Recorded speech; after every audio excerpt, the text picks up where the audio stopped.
Transient analysis.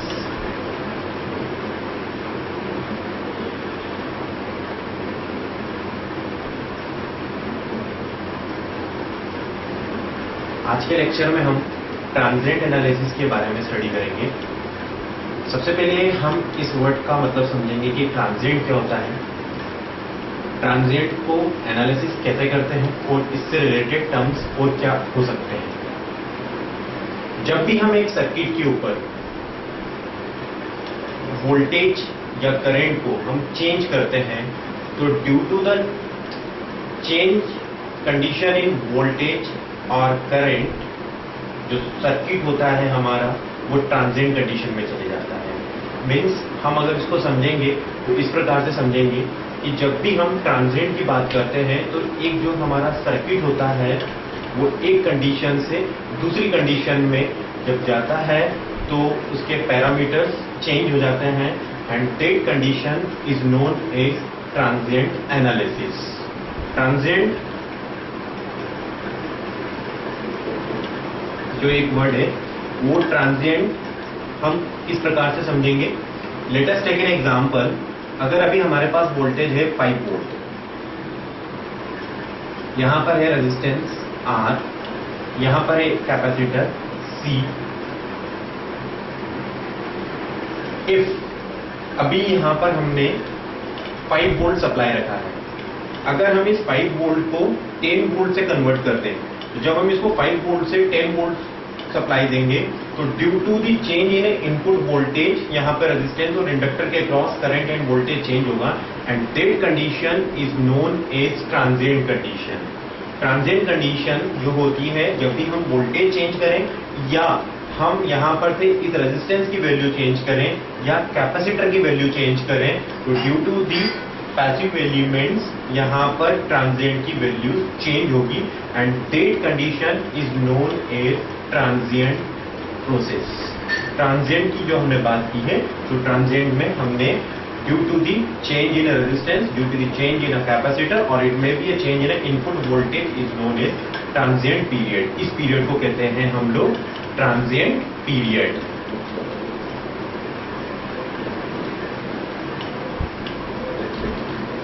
Transient period जब हमें समझ में आता है तो बेसिकली दो प्रकार के हमारे पास रिस्पॉन्स आते हैं। एक आता है हमारे पास ट्रांजिएंट और सेकेंड इसके अंदर जब हम लोग स्टडी करते हैं तो हमारे पास आता है steady state. Steady state steady state condition. Steady state condition वो कंडीशन होती है जबकि ब्रांच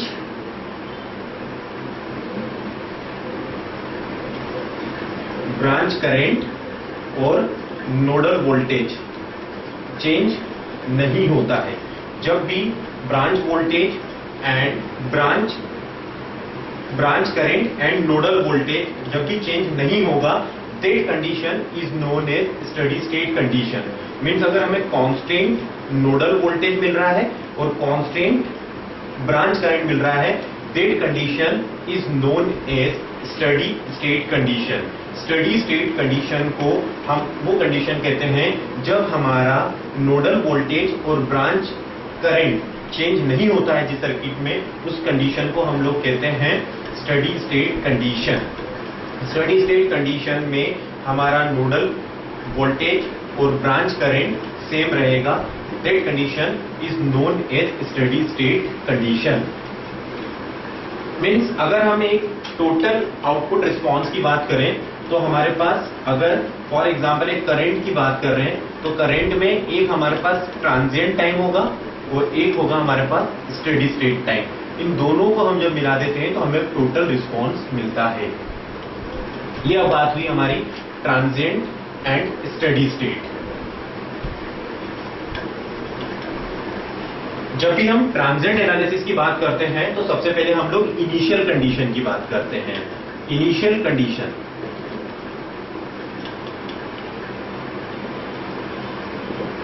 जब भी हम इनिशियल कंडीशन की बात करते हैं तो इनिशियल कंडीशन का मतलब होता है कि जब भी हमें डिफरेंशियल इक्वेशन की अगर हम लोग बात करें तो डिफरेंशियल इक्वेशन में हमें सम कांस्टेंट्स की वैल्यू फाइंड करनी पड़ती है। वो जो कांस्टेंट की वैल्यू फाइंड करते हैं by using initial condition. Initial condition का मतलब ये होता है कि उस डिफरेंशियल इक्वेशन में जो इनिशियल कंडीशन थी उसको हम जीरो पुट करते हुए उस कांस्टेंट के या जो भी हमने सी माना है उसकी वैल्यू जो हम फाइंड करते हैं उसको बोलते हैं हम लोग इनिशियल कंडीशन। नाउ ये जो इनिशियल कंडीशन है, इस इनिशियल कंडीशन को भी हमने सर्किट थ्योरी के अंदर यूज किया है। जब भी हम ट्रांजिएंट एनालिसिस को पढ़ते हैं तो सबसे पहले हमको ये पता होना चाहिए कि इनिशियल कंडीशन सर्किट्स कंपोनेंट्स की क्या होती है। तो one of the most important concept जो कि इस ट्रांजिएंट एनालिसिस को सॉल्व करने में हेल्पफुल रहेगा वो रहेगा इनिशियल कंडीशन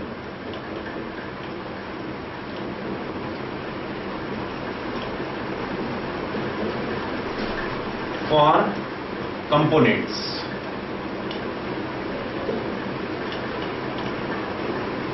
सबसे पहले हम लोग बात करेंगे इनिशियल कंडीशन की। जब हम बात कर रहे हैं तो सबसे पहला जो कंपोनेंट है हमारे पास वो है रेजिस्टेंस और रेजिस्टर। जब भी हम रेजिस्टेंस की बात करते हैं तो रेजिस्टेंस जो होता है हमारे पास तो हम लोग R से डिनोट करते हैं। इसमें करंट I होता है and voltage V। And according to the Ohm's law हम पता है according to the Ohm's law we know that V is directly proportional to I। जब डायरेक्टली प्रोपोर्शनल हम हटाते हैं तो V is equal to IR। Voltage is equal to current multiplied by resistance. यहां से अगर हम लोग I की वैल्यू की बात करते हैं तो I is equal to V by R। Now जब भी हम इनिशियल कंडीशन और ट्रांजिएंट एनालिसिस को सॉल्व करते हैं तो रेजिस्टेंस की जो वैल्यू इनिशियली है वही फाइनली रहेगी। मींस इसमें ना तो वोल्टेज के ऊपर इफेक्ट पड़ेगा ना करंट के ऊपर इफेक्ट पड़ेगा। बिकॉज जैसे ही रेजिस्टेंस के अक्रॉस हम करंट फ्लो करवाते हैं तो इंस्टेंटेनियसली करंट उसके अक्रॉस चेंजेस हो जाता है। यही एक रीजन है जिसकी वजह से हम जब भी इनिशियल कंडीशन में सर्किट को ड्रॉ करते हैं रेजिस्टेंस के केस में तो रेजिस्टेंस के अक्रॉस जब हमने जो करंट को चेंजेस किया है वो फाइनली भी चेंजेस हो जाता है। इसकी वजह से हम लोग उस रेजिस्टेंस को इनिशियली भी जो रेजिस्टेंस की वैल्यू होती है वो वही लिखते हैं और फाइनली भी जो रेजिस्टेंस की वैल्यू है करंट की या वोल्टेज की हम वही लिखते हैं। उसमें कुछ चेंजेस नहीं होता है। चेंजेस की जब हमने बात की है तो हमारे पास जो अगला कंपोनेंट आता है वो आता है इंडक्टर। अगला कंपोनेंट जो है हमारे पास वो है इंडक्टर। इंडक्टर की जब हम बात करते हैं तो inductor is look like this. Inductor का जो सिंबल होता है वो इज लुक लाइक दिस। इसको डिनोटेड बाय L। यहां से हम इसमें करंट I फ्लो करवाते हैं। इसके अक्रॉस वोल्टेज जो है वो है V। इंडक्टर के अक्रॉस वोल्टेज V है, करंट I है। Inductor is denoted by L। Now अब इस इंडक्टर के कंसेप्ट को हमें समझना पड़ेगा। अगर हमें इनिशियल कंडीशन और ट्रांजिएंट के क्वेश्चंस को सॉल्व करना है तो सबसे पहले हमें इंडक्टर एंड उसके बाद जो है कैपेसिटर, इन दोनों की बहुत कॉम्प्रिहेंसिव स्टडी करनी पड़ेगी। और वो स्टडी हमें बताएगी कि आखिर एक इंडक्टर को हम शॉर्ट कब करते हैं, इंडक्टर को ओपन कब करते हैं, कैपेसिटर को शॉर्ट कब करते हैं, कैपेसिटर को ओपन कब करते हैं, जबकि ट्रांजिएंट टाइम पीरियड हमें गिवन हो। और जब हम स्टेडी स्टेट की बात करेंगे तब इंडक्टर ओपन कब होगा, शॉर्ट कब होगा, कैपेसिटर ओपन कब होगा और शॉर्ट कब होगा। तो हमने सबसे पहले इसको इंडक्टर को लिया है। इस इंडक्टर को समझने के लिए हम लोग क्या करेंगे, हमें ये पता है कि जो इंडक्टर होता है उस इंडक्टर के अक्रॉस अगर हम लोग वोल्टेज की बात करें या हम करंट की बात करें तो वोल्टेज का फार्मूला इंडक्टर के across V of L is equal to L into DI by dt। Voltage across the inductor की अगर हम लोग बात करें तो VL is equal to L into DI upon dt। Voltage across the inductor को हमने V ऑफ L से डिनोट कर रहा है। यहाँ पे करंट जो इसके अंदर फ्लो हो रहा है वो I है। L is a inductor and DI upon dt is the differentiation of time. Okay, now जब हम वोल्टेज की बात करते हैं तो voltage VL is equal to L into DI by dt हमें मिलता है। बट जब भी हम डीसी एनालिसिस की बात करते हैं, जब भी हम ट्रांजिएंट सर्किट की बात करेंगे, वहां हम डीसी सप्लाई की बात करते हैं। तो जब हम डीसी सप्लाई की बात करते हैं तो जो di/dt हमने जो लिखा है that will be equal to 0, because जो भी डीसी के अंदर जब हम बात करते हैं तो डीसी कभी भी टाइम के साथ चेंज नहीं होता है, मींस di/dt 0 हो जाएगा। यहां से अगर हम वोल्टेज VL की वैल्यू अगर हम निकालेंगे तो 0 हो जाएगी। दैट्स द रीजन कि जब भी हम स्टेडी स्टेट की बात करते हैं, जब भी हम स्टेडी स्टेट कंडीशन की बात करते हैं, वोल्टेज 0 होने की वजह से हम इंडक्टर को शॉर्ट करते हैं, इंडक्टर शॉर्ट होता है। जब भी हम स्टेडी स्टेट की बात करेंगे, वहां पर हमारा जो इंडक्टर होगा उस इंडक्टर सर्किट को हम शॉर्ट करेंगे, बिकॉज VL की वैल्यू यहां पर हमारे पास 0 आती है। VL की वैल्यू 0 आने की वजह से जब स्टेडी स्टेट कंडीशन आती है तो स्टेडी स्टेट कंडीशन में हम इंडक्टर को शॉर्ट करते हैं। जब भी हम क्वेश्चन करेंगे इसकी प्रैक्टिस के क्वेश्चंस, तब हमें उस क्वेश्चन में गिवन होगा कि सर्किट जो है अभी स्टेडी स्टेट कंडीशन में है। अगर सर्किट स्टेडी स्टेट कंडीशन में होगा तो हम इंडक्टर को शॉर्ट सर्किट करेंगे। वहीं पर जब हम इंडक्टर की बात की है हमने, तो इंडक्टर के अक्रॉस वोल्टेज का फार्मूला हम लोगों ने देखा। वहीं जब हम इंडक्टर की बात करेंगे तो इंडक्टर में करंट का अगर हम लोग फार्मूला निकालने की कोशिश करें यहां से इसी फार्मूले से, तो इंडक्टर के अक्रॉस करंट का फार्मूला हमारे पास होता है I/L is equal to 1/L integration of VL into dt। इस I/L को हम लोग टाइम के रिस्पॉन्स में अगर हम लोग लिखेंगे तो I/L is equal to 1/L integration of VL into t into dt हम लोग लिखेंगे। नाउ इस इंटीग्रेशन की लिमिट को अगर हम लोग लेना है तो हमने इस इंटीग्रेशन की लिमिट को लिया है minus of infinite to t, because हमें टाइम पता नहीं है कि इंडक्टर जो है मैग्नेटिक फील्ड कब स्टोर कर रहा है, तो हमने माइनस ऑफ इनफाइनाइट से टाइम t एक रेफरेंस टाइम तक एक लिमिट ली है, V/L into t into dt। Okay, now जब भी हम इंटीग्रेशन की बात करते हैं तो हमने सबसे पहले यहां पर जब हम इसका डेरिवेशन कर रहे हैं करंट के लिए, तो हमने इन सभी को जो है स्विच की जो कंडीशन है उस स्विच की कंडीशन को हमने माना है कि जो स्विच क्लोज हुआ है वो t=0 पे वो क्लोज हुआ है। स्विच जो क्लोज हुआ है वो t=0 पे। नाउ अगर हम इसकी इस इंटीग्रेशन की लिमिट को यहां पर I/L टाइम t के रिस्पेक्ट में लिख रहे हैं, तो इसको हमने लिखा I/L इंटू t। इंटीग्रेशन की लिमिट को हमने दो पार्ट में डिवाइड कर दिया। फर्स्ट जो है हमारे पास minus of infinite to 0 minus VL into t into dt plus 1/L integration of 0 minus to t VL into t into dt। Okay, now इसके आगे हम लोग इस यहां पर लिखते हैं इसको सॉल्व करने के लिए। इसको हम लोग यहां पर सॉल्व करते हैं, हमारे पास आएगा I/L of t is equal to 1/L integration of minus of infinite to 0 minus VL of t into dt plus 1/L integration of 0 minus to t VL t into dt।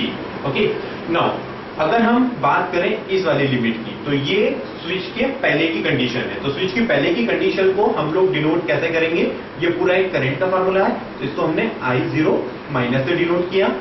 यहाँ पर है हमारे पास I/L of t। Now जब भी हम switch की condition की बात कर रहे हैं तो प्लस के साथ में ये वाली जो लिमिट है, स्विच जो हमारा क्लोज हुआ है वो t=0 पे क्लोज हुआ है। हमने इस चीज को यहाँ पर इस तरह से लिखा वापस से 0 से infinite up to t VL t into dt।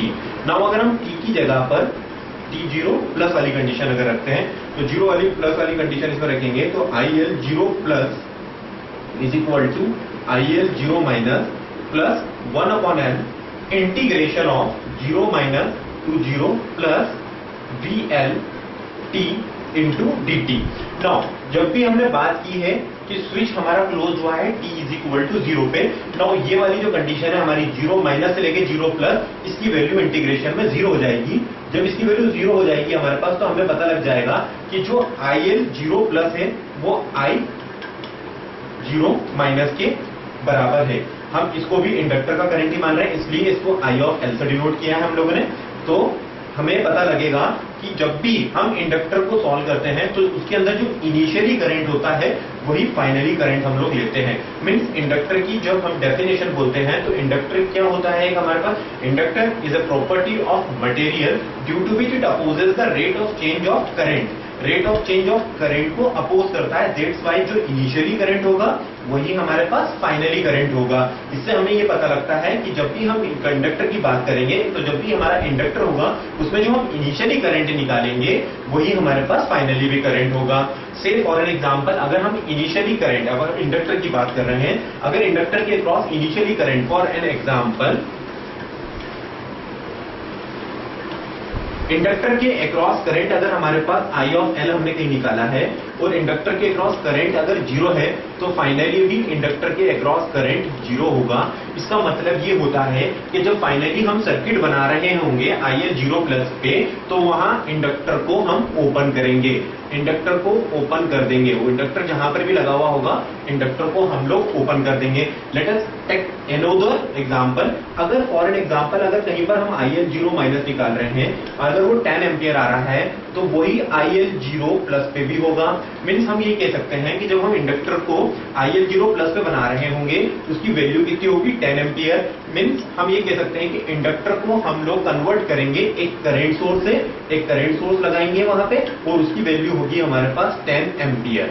उस 10 एम्पियर के करंट सोर्स को इंडक्टर जो होगा उसको हम लोग रिप्लेस कर देंगे 10 एम्पियर के करंट सोर्स से। ये था एक एग्जांपल। इस एग्जांपल से हमें ये समझ में आती है बात कि इंडक्टर के अक्रॉस अगर करंट 0 होगा तो फाइनली भी वही होगा, और जब इंडक्टर के अक्रॉस इनिशियली करंट 0 होगा तो उस इंडक्टर को हम जहां पर भी वो फाइनली सर्किट बना रहे होंगे 0 प्लस पे, वहां पर इंडक्टर को हम ओपन कर देंगे। वहीं अगर हम इंडक्टर की बात करेंगे, इनिशियली करंट अगर 10 एम्पियर है, लेट अस टेक एग्जांपल लिया था हमने ये कि 10 एम्पियर है, एक 10 एम्पियर जब अगर इनिशियली करंट है तो फाइनली भी इंडक्टर के क्रॉस करंट 10 एम्पियर होगा। मींस जहां पर इंडक्टर लगा हुआ होगा उसको हम जब सर्किट t 0 प्लस पे बना रहे होंगे तो वो 10 एम्पियर करंट से हम लोग डिनोट करेंगे जहां पर भी इंडक्टर लगा हुआ होगा। ये बात थी हमारे पास इंडक्टर की। इंडक्टर के बाद हमारे पास आता है कैपेसिटर।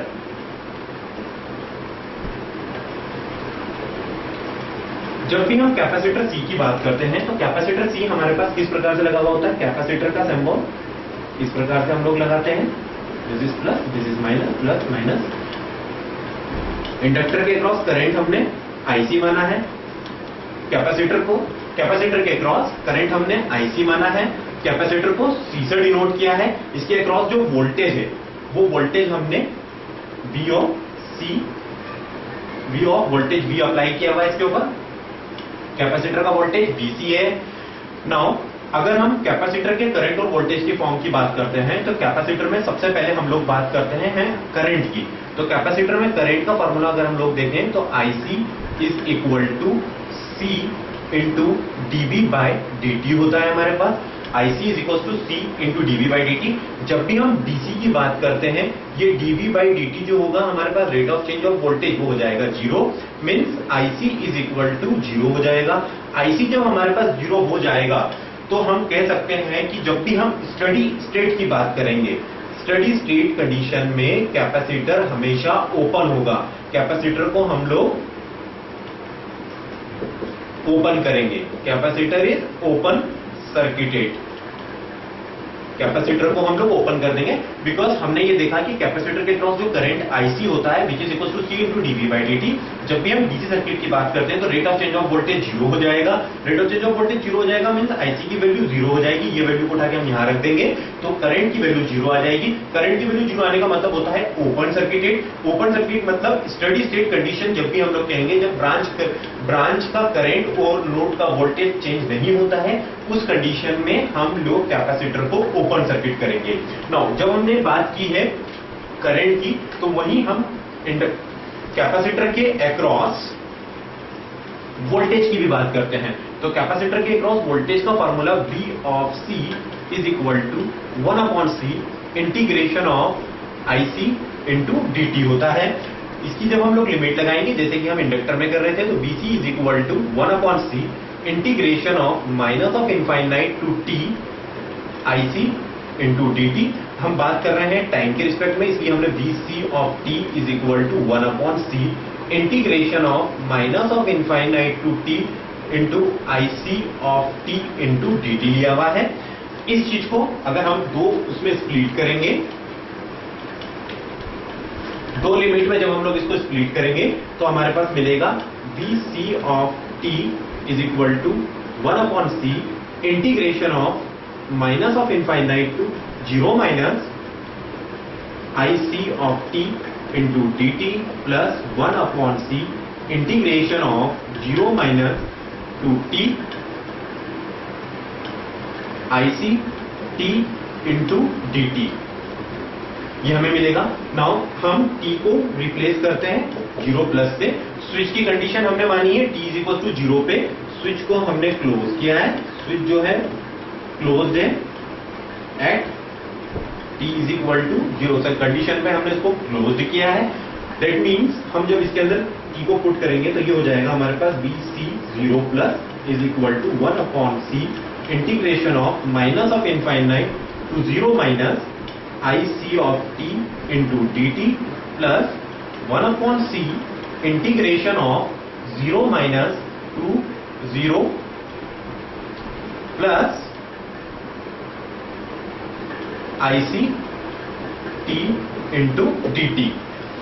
ये वाली कंडीशन अगर हम लोग देखें तो this is the initial condition before the switch है, स्विच के पहले की कंडीशन है, तो हम लोग लिख सकते हैं VC of 0 plus is equal to VC of 0 minus. Now switching condition हमारी 0 पे स्टार्ट हुई है, मींस माइनस 0 से लेके प्लस 0 की वैल्यू जो है हमारे पास अगर हम देखेंगे तो इंटीग्रेशन में उसकी वैल्यू 0 हो जाएगी। That means voltage across the capacitor initially जो था हमारे पास वही हमें फाइनली भी मिल रहा है। मींस हम ये कह सकते हैं कि कैपेसिटर के केस में अभी हमने निकाला है VC 0 plus which is equal to VC 0 minus.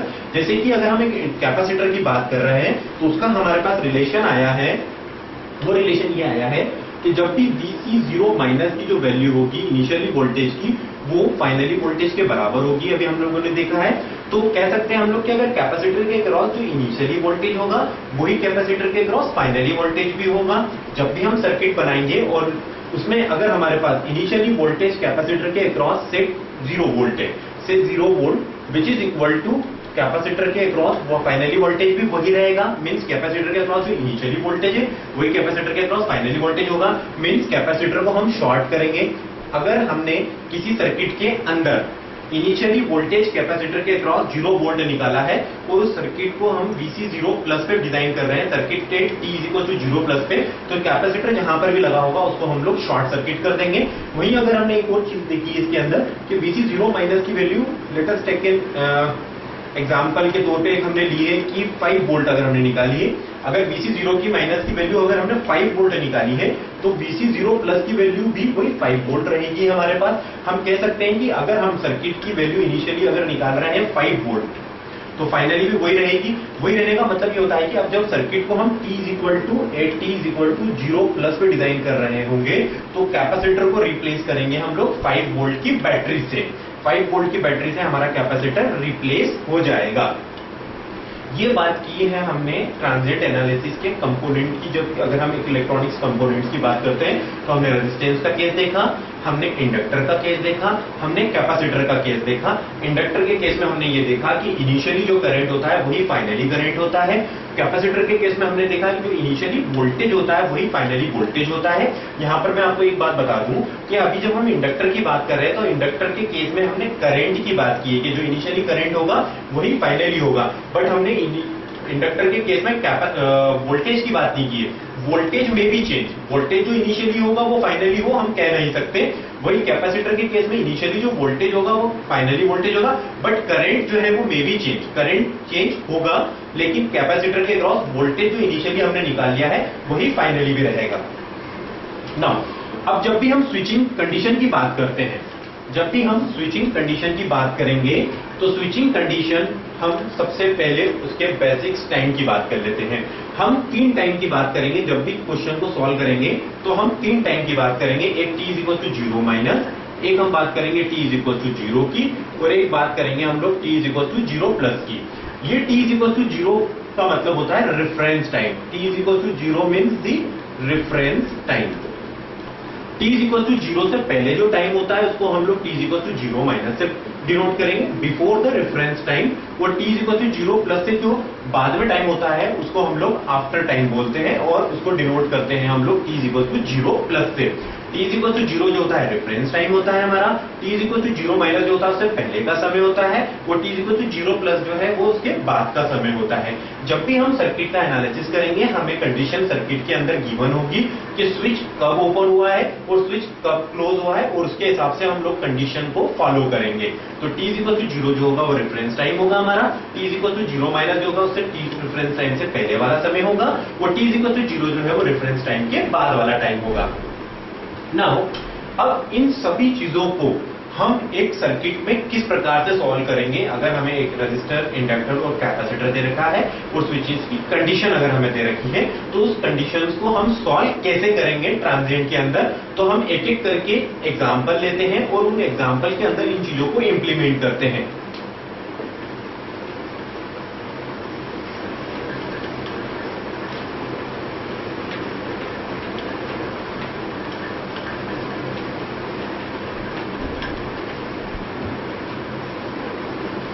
Late us take an example. एक एग्जांपल लिया है हमने एक बैटरी लगाई है 50 वोल्ट की। एक 50 वोल्ट की बैटरी लगाई है हमने। इस 50 वोल्ट की बैटरी के साथ में हमने एक 5 ओम का रेजिस्टेंस लगाया है। 5 ओम के रेजिस्टेंस के से पहले हमने एक स्विच भी लगा रखा है, जिसको कि हमने K से डिनोट किया है। यहां पर हमारे पास इंडक्टर है, उस इंडक्टर की वैल्यू है 1 हेनरी। इसके अंदर जो करंट फ्लो हो रहा है उसको हम लोगों ने IT से डिनोट किया है। क्वेश्चन कुछ इस प्रकार से है कि एक 50 वोल्ट की बैटरी है, 5 ओम का रेजिस्टेंस लगा हुआ है, 1 हेनरी का इंडक्टर लगा हुआ है। करंट इसके अंदर जो फ्लो हो रहा है वो IT है, स्विच जो है वो K है। स्विच की कंडीशन हमें दे रखी है कि switch is closed at t = 0। Switch जो क्लोज हुआ है वो t = 0 पे क्लोज हुआ है। हमें फाइंड क्या करना है? हमें फाइंड करना है I 0 plus and di 0 plus upon dt की वैल्यू निकालना है। हमें स्विचेस की कंडीशन दे रखी है कि स्विच जो क्लोज हुआ है वो t = 0 पे हुआ है। हमें फाइंड करना है I 0 plus and di 0 plus upon dt। First of all मैं सबसे पहले ये बताना चाहूंगा यहाँ पे कि जब भी हम सर्किट को अप्रोच कर रहे हैं और ट्रांजिएंट एनालिसिस के क्वेश्चंस को सॉल्व कर रहे हैं, तो सबसे पहले हमें उस सर्किट को 3 कंडीशन में एनालिसिस करना पड़ेगा। और वो 3 कंडीशन क्या होंगी हमारे पास? सबसे पहली कंडीशन हमारे पास ये होती है कि सर्किट को हम एनालिसिस करें t = 0 माइनस पे वो क्या था, t = 0 पे जब हमने स्विच को क्लोज किया तब वो क्या हो गया, और t = 0 प्लस पे वो क्या हो जाएगा। तो सबसे पहले हम लोग बात करते हैं इस सर्किट की। इस सर्किट को अगर हम लोग t = 0 माइनस पे एनालिसिस करें, अगर हम t = 0 माइनस पे एनालिसिस कर रहे हैं हम उसको, तो स्विच कंडीशन क्या हुई है कि वो t = 0 पे क्लोज हुआ है। मींस t = 0 से पहले वाला अगर हम लोग टाइम देखें तो वो होता है रेफरेंस टाइम। रेफरेंस टाइम से पहले वाला टाइम बिफोर टाइम होता है। मींस जब स्विच को हमने क्लोज किया है t = 0 पे, इसका मतलब यह है कि t = 0 माइनस की अगर हम लोग बात करें, t = 0 माइनस की अगर हम लोग बात कर रहे हैं, तो स्विच क्या था? ओपन था। t = 0 माइनस पे जो स्विच था वो हमारे पास ओपन था। तो जब t = 0 माइनस पे स्विच ओपन था हमारे पास, तो इस सर्किट को हम रीड्रॉ करेंगे तो सर्किट हमारे पास इस प्रकार से हो जाएगा कि ये 50 वोल्ट का सप्लाई, ये 50 वोल्ट के सप्लाई के बाद हमने इस स्विच को हमने ओपन कर दिया। ये रेजिस्टेंस है हमारे पास 5 ओम्स का। इंडक्टर को हमने ऐसे ही लिखा है जो कि 1 हेनरी का है। इस 1 हेनरी को ऐसे लिखा हमने। इसके अंदर जो करंट फ्लो हो रहा है उसको हमने I0 माइनस माना है। अगर अभी हम I0 माइनस की बात करें तो I0 माइनस जो होगा हमारे पास वो होगा हमारे पास 0 एम्पियर। I0 माइनस की वैल्यू कितनी होगी? 0 एम्पियर, बिकॉज ये स्विच ओपन है। ये ओपन होने की वजह से पूरा सर्किट भी ओपन हो गया है, मींस इंडक्टर के अक्रॉस उस टाइम पे करंट फ्लो नहीं होगा। अभी हमने प्रीवियसली ये देखा था कि जब भी हम इंडक्टर की बात करेंगे तो इंडक्टर में जो इनिशियली करंट होगा I0 माइनस वही हमारे पास I0 प्लस के बराबर होगा। मींस हम कह सकते हैं जो हमें I0 प्लस की वैल्यू निकालना थी वो भी 0 एम्पियर होगी, वो भी हमारे पास 0 एम्पियर होगी। नाउ अब जब भी हमें di/dt निकालना होगा तो हम इसके रेफरेंस टाइम के अप्रोच पे जाएंगे। रेफरेंस टाइम के अप्रोच की बात अगर हम लोग करें तो इस सर्किट के रेफरेंस टाइम का मतलब ये होता है कि स्विच क्लोज हुआ है। According to the question switch is close at t=0, means हम सर्किट को जो है स्विच क्लोज करेंगे सर्किट के अंदर t=0 पे रेफरेंस टाइम रखेंगे। इंडक्टर जैसा है उसको ऐसे कैसे लगे रहने देंगे। ये वाला जो सर्किट है हमारा एट t=0 की बात कर रहे हैं अभी हम लोग। तो t=0 पे स्विच को हमने क्लोज किया, 5 ओम का रेजिस्टेंस ऐसे लगा रहने दिया, इंडक्टर को भी हमने इसी प्रकार से लगा रहने दिया और 50 वोल्ट का सप्लाई देते लिया।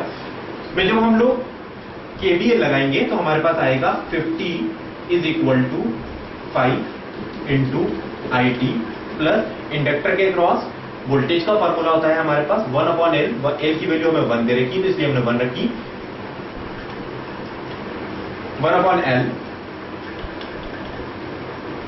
L into di/dt।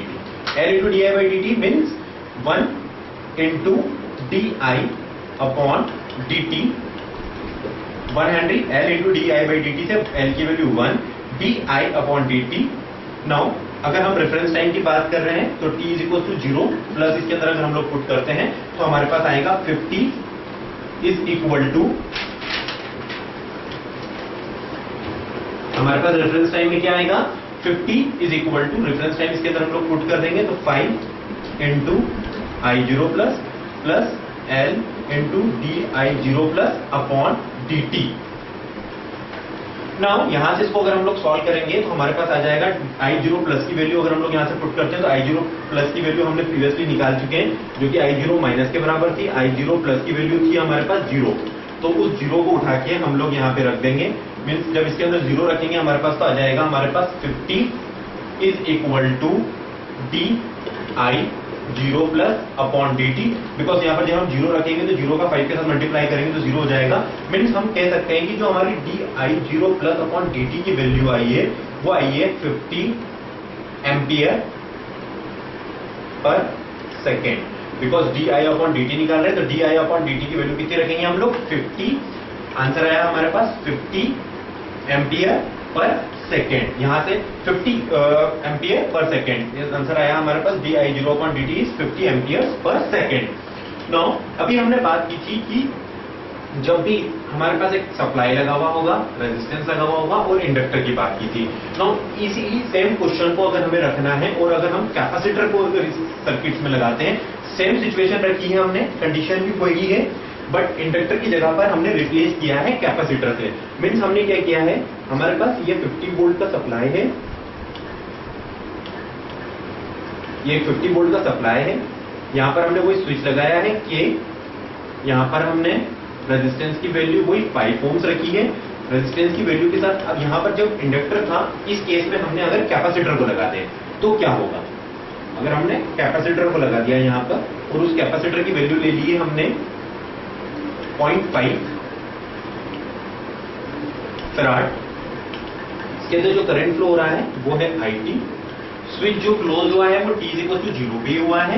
फाइंड भी हमें सेम वही चीज करनी है, फाइंड करनी है हमें I0 plus and di0 plus upon dt। Now अब सबसे पहले हमें ये ध्यान देना पड़ेगा कि इंडक्टर था उस कंडीशन में, प्रीवियस क्वेश्चन में, तो हमने I0 माइनस को I0 प्लस के बराबर लिख दिया था। बिकॉज इंडक्टर के अक्रॉस हम लोग करंट की बात करते हैं, तब हमने I0 प्लस की वैल्यू I0 माइनस के बराबर रखती थी। बट इस केस में अब कैपेसिटर है हमारे पास, तो कैपेसिटर की कंडीशन हमारे पास वोल्टेज की होती है कि जो इनिशियली वोल्टेज होता है वही फाइनली वोल्टेज होगा।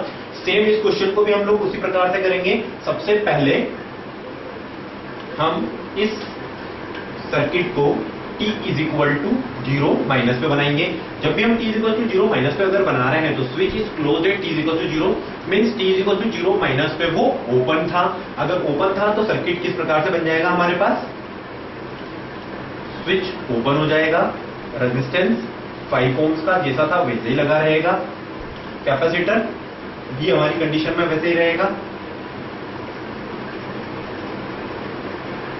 ये था हमारे पास 50 वोल्ट, तो ये हमने 50 वोल्ट को ऐसे ही लगा दिया।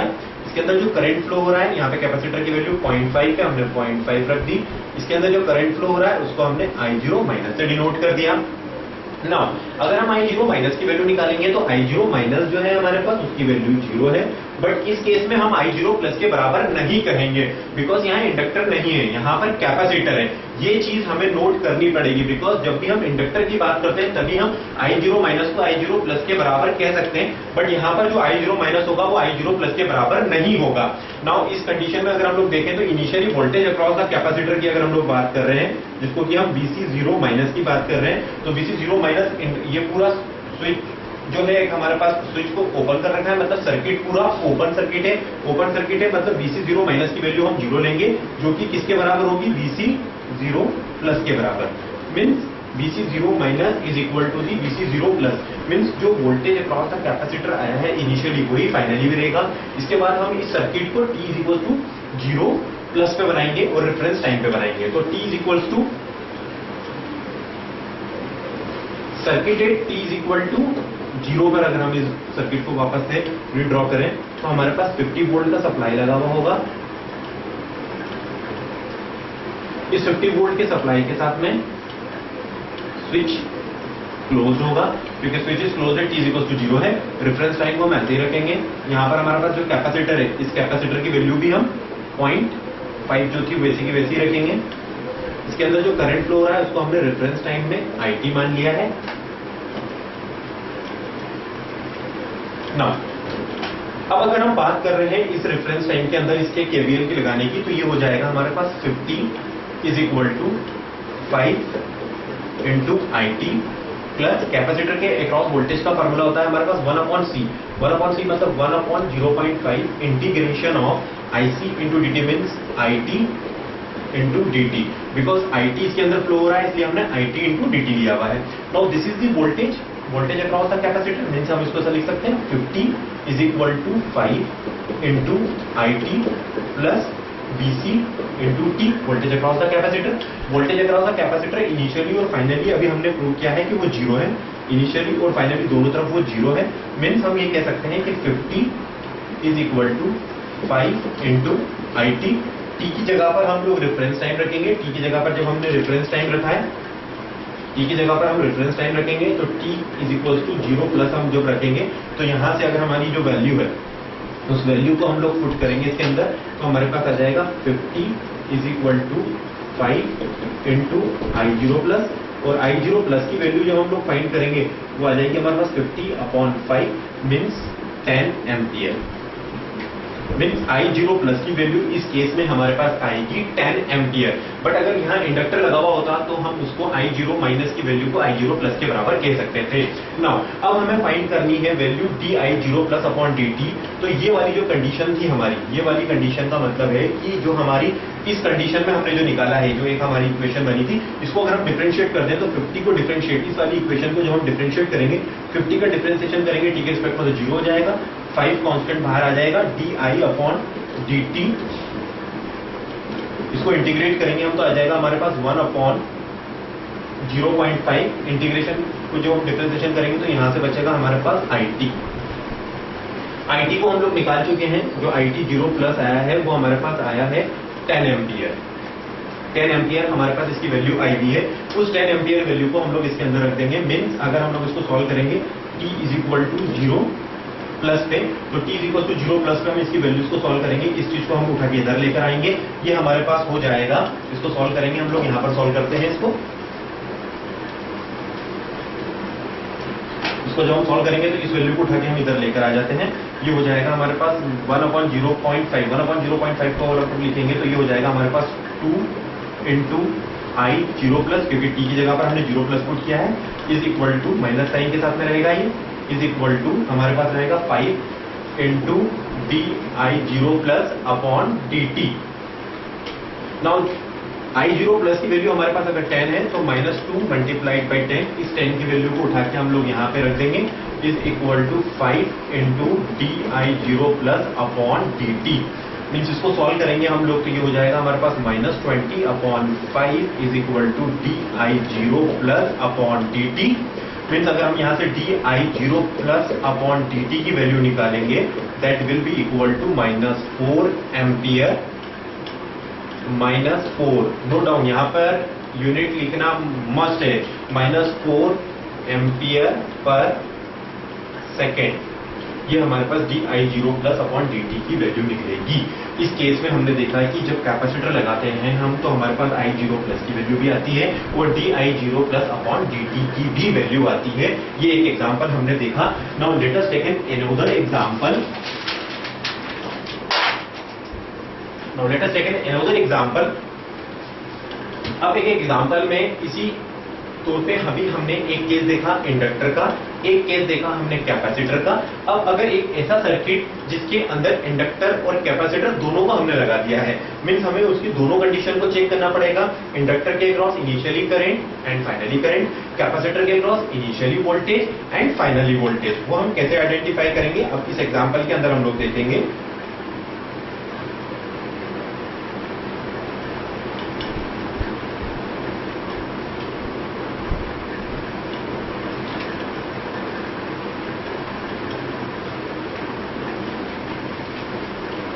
एग्जाम्पल लेते हैं जिसके कि अंदर हमारे पास इंडक्टर भी होगा और कैपेसिटर भी होगा।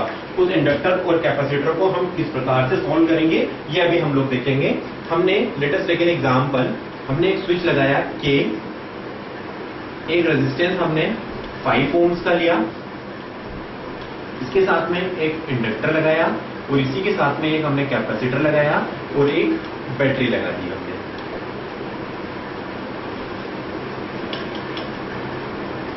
बैटरी ली है हमने 50 वोल्ट की,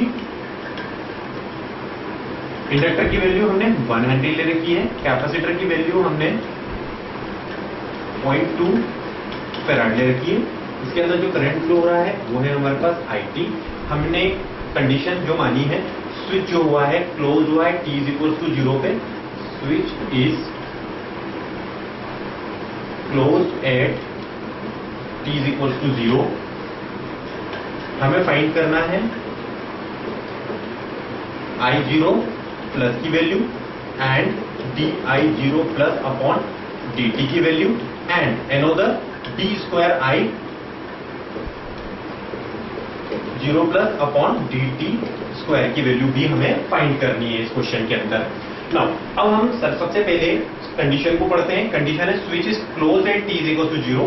फाइंड करना है i zero plus d I zero plus upon D t और d square i zero plus upon D T square की वैल्यू फाइंड करनी है हमें। तो सबसे पहले हम सर्किट को बनाएंगे, circuit at t is equal to 0 minus. जब भी हम circuit at t is equal to 0 minus की बात कर रहे हैं तो circuit at t is equal to 0 minus पे स्विच हमारे पास ओपन था, ये हमने ओपन कर दिया। यहाँ पर 50 वोल्ट का सप्लाई था हमारे पास, 50 वोल्ट हमने ऐसे लगा दिया जैसे लगा था वो। रेजिस्टेंस की वैल्यू हमें 5 ओम्स दे रखी है, हमने 5 ओम्स ले रखी है। इंडक्टर हमारी पोजीशन में जैसा था वैसे ही हमने लिख दिया 1 हेनरी एंड कैपेसिटर 0.2 फराड था, 0.2 फराड लिख दिया हमने। इसके अंदर जो करंट फ्लो हो रहा है उस करंट को हमने मान लिया I0 माइनस। तो जब भी हम I0 माइनस की बात कर रहे हैं तो इंडक्टर के क्रॉस कुछ करंट फ्लो ही नहीं होगा, बिकॉज ये स्विच यहाँ से ओपन किया है तो सर्किट पूरा ओपन है। मीन्स हमारे पास एक कंडीशन निकल कर आती है, वो कंडीशन ये निकल कर आती है कि इसके अंदर जो I0 माइनस है उसकी वैल्यू 0 है और वही करंट जो हो रहा है वो इंडक्टर के क्रॉस फ्लो हो रहा है। इसकी वजह से हम उसको I0 प्लस भी लिखेंगे। वोल्टेज अक्रॉस द कैपेसिटर की अगर हम लोग बात करें तो VC 0 माइनस जो है वो भी 0 वोल्ट है, which is equal to VC 0 plus. Means initially current और वोल्टेज दोनों ही वैल्यू हमारे पास 0 आई है। फिर हम कह सकते हैं कि जो I0 प्लस की वैल्यू जो है वो हमारे पास 0 एम्पियर आई है। इसके बाद हम इसी सर्किट को रेफरेंस टाइम पर बनाएंगे। अभी हमने बात की थी 0 माइनस वाले टाइम पे, अब हम लोग बात करेंगे circuit at t is equal to circuit at, अब हम बात करेंगे circuit at t is equal to 0 minus पे। तो circuit at t is equal to 0 minus की अगर हम लोग बात कर रहे हैं तो 0 प्लस रेफरेंस टाइम की t इज इक्वल टू 0 पे हम लोग बात कर रहे हैं। तो सर्किट अब इस प्रकार से दिखेगा, हमें इस सर्किट को हमने यहां पर इससे क्लोज कर दिया है। Circuit at t is equal to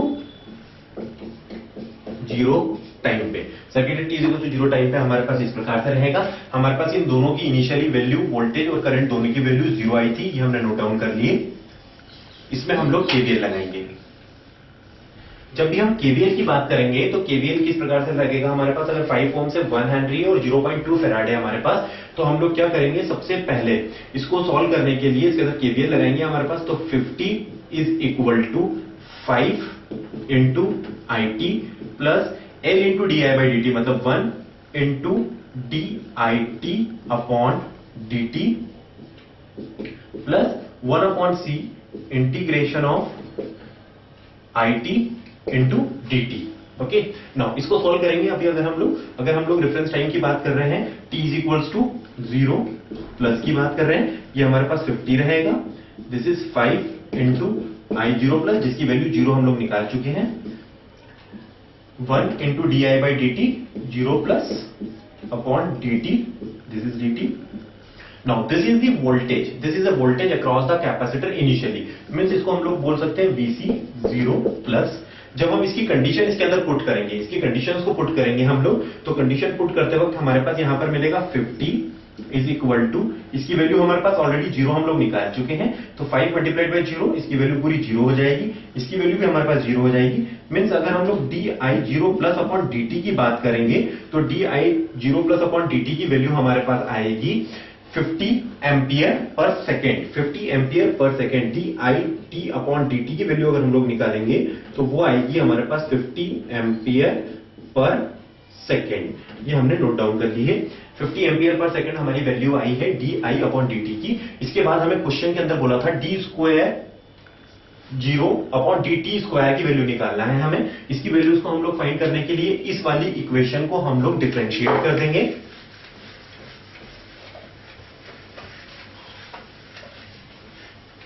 जब भी हम इसकी वैल्यू को डिफरेंशिएट करके 0 पुट करेंगे, मींस हमारे पास अगर हम इसको डिफरेंशिएट करेंगे इस वाली इक्वेशन को, तो हमारे पास आ जाएगा 0 is equal to 5 into T I T upon D T plus 1 into D square I T upon D T square plus 1 upon C I T. Because differentiation से इंटीग्रेशन ऑपरेटर इनवर्स होता है, तो एक दूसरे से कैंसिल आउट हो जाएंगे। हमने यहां पे वैल्यू निकाली हुई है 5 इंटू डी आई जीरो और D I T upon D T की वैल्यू हम लोग T is equal to 0 plus पे निकाल चुके हैं, जो कि है हमारे पास 50 प्लस इसकी वैल्यू हमें निकालना है डी आई 0 प्लस पे हम इसकी वैल्यू निकाल रहे हैं डी टी स्क्वायर प्लस इसकी वैल्यू अगर हम 0 रेफरेंस टाइम पे देखते हैं तो जो कि 0 थी, तो हमने इसको 0 पुट कर दी। तो इसको अगर हम लोग सॉल्व करते हैं तो हमारे पास आएगा, इन दोनों का मल्टीप्लाई करेंगे तो 0 इज इक्वल टू 250 प्लस इसको D square 0 plus upon D T square, इस वैल्यू को उठा के इधर ले आएंगे हम लोग, तो हमारे पास आ जाएगा D square I 0 plus upon D T square is equal to minus of 250 ampere per second square. तो हमारे पास आंसर आया minus 250 ampere per second square is the value of D square I 0 plus upon D T square. इसके बाद एक और example लेते हैं हम, उस एग्जांपल में भी हम कुछ इनिशियल कंडीशन को फाइंड करेंगे।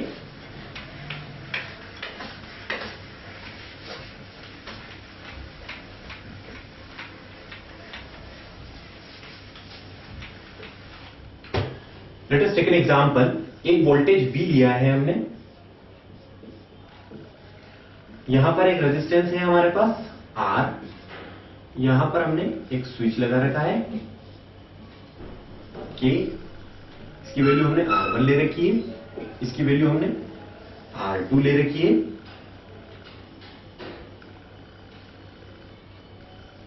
यहां पर हमने एक इंडक्टर ले रखा है, उस इंडक्टर के अक्रॉस करंट है I, इंडक्टर की वैल्यू है L, यहां पर हमारे पास एक नोडल वोल्टेज दिया हुआ है जिसकी की वैल्यू है E। स्विच जो है वो क्लोज हुआ है at T is equal to, switch is closed at T is equal to 0। Switch is closed at T is equal to 0। अपनों को E0 प्लस की वैल्यू निकालना है एंड I0 प्लस की वैल्यू निकालना है। सर्किट की कंडीशन, जो क्वेश्चन है उस क्वेश्चन में सर्किट की कंडीशन ये दे रखी है कि स्विच इज क्लोज हुआ है at T is equal to 0 पे। हमें I0 प्लस और E0 plus and I0 plus की वैल्यू को फाइंड आउट करना है। तो सबसे पहले हम सर्किट को बनाएंगे। सर्किट एट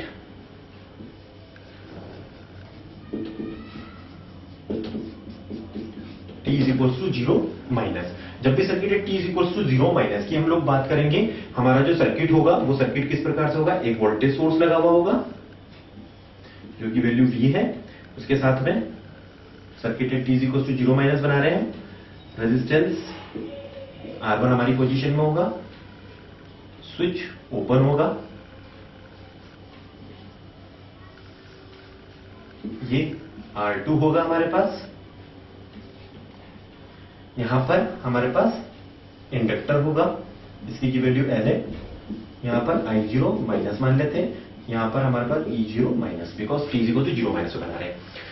जब ये सर्किट पूरा कंप्लीट हुआ ही नहीं है तो I0 माइनस में तो कुछ करंट होगा ही नहीं। मीन्स हम कह सकते हैं कि I0 माइनस की वैल्यू जो होगी वो 0 एम्पियर होगी और वही इंडक्टर के क्रॉस करंट है, इसलिए I0 प्लस की भी वही वैल्यू होगी। मीन्स जो हमें क्वेश्चन के अंदर निकालना था I0 प्लस, उसकी वैल्यू भी हमारे पास 0 एम्पियर आ जाएगी। बिकॉज यहां पर से करंट कुछ फ्लो ही नहीं हो पाएगा, करंट फ्लो नहीं हो पाएगा तो उसकी वैल्यूज हमारे पास 0 आ जाएगी। नाउ अब हमें निकालना था I0 प्लस E0 प्लस की value, means voltage across this resistance R2। तो voltage across this resistance R2 निकालने के लिए हम इस सर्किट को at T is equal to 0 पे ड्रॉ करेंगे। सर्किट को at T is equal to 0 पे, circuit at T is equal to 0 जब हम बनाते हैं तो हमारे पास स्विच क्लोज कंडीशन में होगा। यहां पर E हमारा रेफरेंस होगा, E ऑफ T लिख देते हैं इसको, E ऑफ T लिखते हैं। यहां पर हमारे पास इस कंडीशन में हमने रेफरेंस टाइम में हमने जब 0 प्लस की अगर हम लोग बात कर रहे हैं तो इसको हम लोग 0 प्लस की ही बात कर लेते हैं। वहां पे इंडक्टर ओपन हो जाएगा। बिकॉज इंडक्टर ओपन क्यों होगा, इंडक्टर ओपन इसलिए होगा कि उसके लिए इनिशियली करंट जो था, फाइनली करंट था जो भी 0 था, 0 होने की वजह से इंडक्टर को हमने 0 पुट कर दिया है इसके अंदर। मीन्स हम I0 प्लस की वैल्यू यहां पर 0 बता सकते हैं। नाउ अगर हमें E0 प्लस की वैल्यू निकालना है तो वोल्टेज डिवीजन रूल लगा देंगे हम लोग। E0 प्लस निकालने के लिए टोटल वोल्टेज हमारे पास V है multiplied by same resistance R2 upon R1 plus R2, ये वैल्यू आएगी हमारे पास E0 प्लस की। इस केस में इस क्वेश्चन में हमने एक तो I0 माइनस और I0 प्लस की वैल्यू निकाली, वहीं हमने E0 प्लस और E0 माइनस की भी वैल्यू हम लोगों ने इस क्वेश्चन के अंदर फाइंड की है। अब कुछ क्वेश्चंस में, एग्जाम्स में हमें ये पूछते हैं कि V इनफाइनाइट की वैल्यू निकालना है और I infinite, that is the study